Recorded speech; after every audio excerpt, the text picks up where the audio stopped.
ये शहरे खामोशा है, यहाँ बातें नहीं करते। रोते हैं यहाँ हंस हंस कर, मुलाकातें नहीं करते। जो इन पर गुजरती है अगर तुझको खबर हो, रोते हुए दिन रात फिर तेरी बसर हो। पढ़कर कोई भेजे ये दुआ ढूंढ रहे हैं, पढ़कर कोई भेजे ये दुआ ढूंढ रहे हैं। दुनिया के ये रिश्तों में वफा ढूंढ रहे हैं। गुजरे हैं जमाने कोई मिलने नहीं आया, गुजरे हैं जमाने कोई मिलने नहीं आया। अपनों से कोई तुरबत को भी तकने नहीं आया। दुनिया ने थे गफलत के इन्हें जाम पिलाए, दफना के गए ऐसे के पलट कर नहीं आए।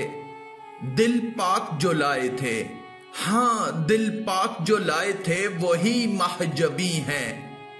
इन टूटी हुई कब्रों में भी कुछ ऐसे हसीन हैं उनके यहाँ पर भी बड़े वक्त सुहाने। हूरें जिन्हें आती हैं झूला झुलाने। और तेरी हयात का सूरज भी है ढलने वाला, तेरी हयात का सूरज भी है ढलने वाला। इसी शहर में तेरा घर भी है बनने वाला। सच ही कहता था ये कुरान तुझे कहना होगा, तुझको आमर सोहेल हशर तलक यही रहना होगा। इस दुनिया से चले जाने वाले चेहरों, सूरतों और उनके मरने और मट्टी के नीचे दफनाए जाने को याद करें। नेज उनके हालात और ओदों को याद करें और गौर करें कि किस तरह मट्टी में उनकी हसीन सूरतें मलिया मेट हो चुकी हैं। किस तरह कब्रों में उनके अज्जा बिखर चुके हैं। किस तरह उनकी औरतें बेवा और बच्चे यतीम हो गए। किस तरह उनका माल खर्च किया गया और उनकी बनाई हुई इमारतें और बसाई हुई महफिलें बेरौनक हो गईं।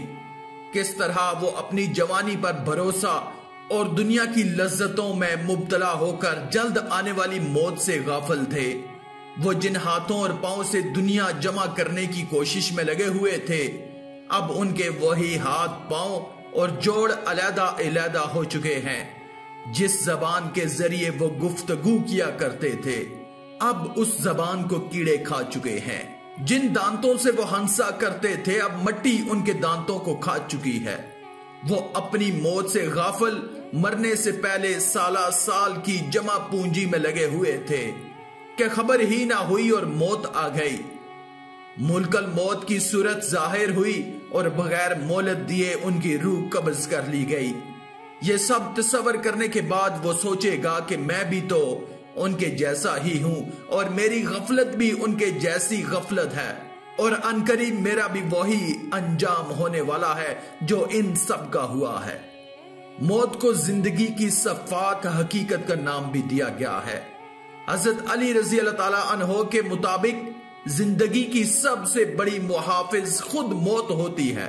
मौत को किसी से कोई गर्ज नहीं होती, कोई लेना देना नहीं होता। इसीलिए वो ये नहीं देखती कि कौन किसकी अकलौती औलाद है या कौन किसका वाहिद कफील या सहारा है और कौन किसका बाप है।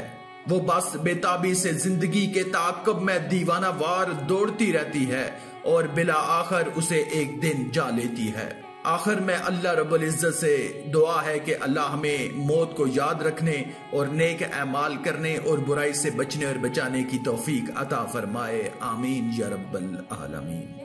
आज की इस वीडियो में था बस इतना ही। मजीद इस्लामी वीडियोस हासिल करने के लिए अल्लाह की कुदरत चैनल को सब्सक्राइब कर दें और साथ में मौजूद बेल के आइकन को दबाकर ऑल पर क्लिक कर दें। शुक्रिया।